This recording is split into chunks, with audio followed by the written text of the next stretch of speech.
Good morning and welcome to the video wrap-up from Day 2 of the SMSF Association National Conference 2018 here in Sydney.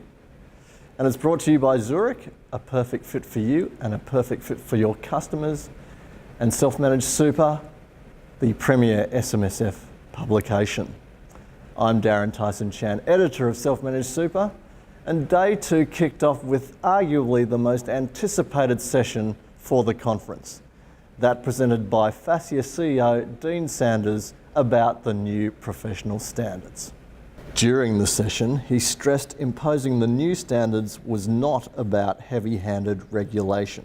This is not a conversation about the law coming in and ASIC being given different powers as an example of a regulatory system to impose a whole lot of rules-based regulatory systems. It's about building a professional standards framework in its entirety.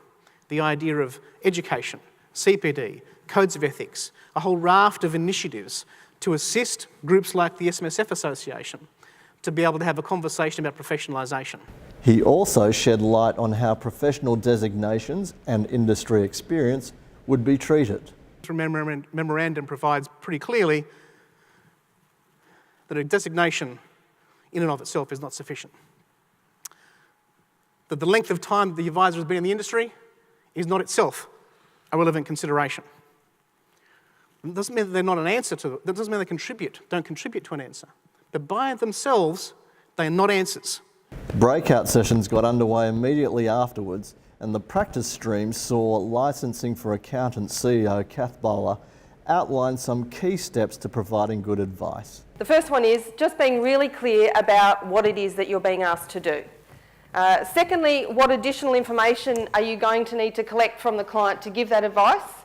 And then having a reason for recommending. What are you going to recommend and why are you going to recommend that? Building a pension account under a transfer balance cap regime was a mid-morning concurrent session topic, with Dimensional Chair Nigel Stewart suggesting some asset allocation guidelines. But you may want to look at putting growth assets into that TBC. Obviously, it's in a tax-free environment, and you may want to look at putting sort of more debt assets into the non-TBC. But again, I come back to this macro picture. What you find is that for most people who have a self-managed super fund, they have an equal amount of assets outside super as what they have in super.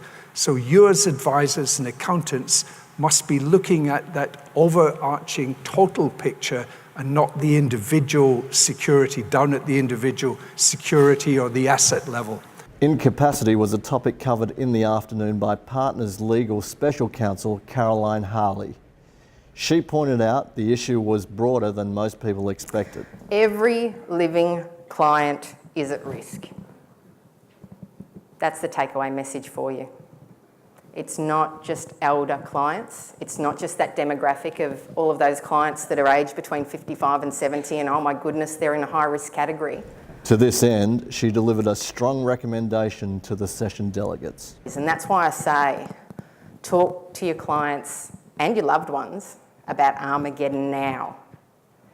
Get the plan in place now so that you don't have to worry about any of that stuff. Well, there you have it. 2 down and 1 day to go. Things to look forward to on Day 3 include a pension session in the morning and the closing remarks by incoming Chair Deborah Ralston.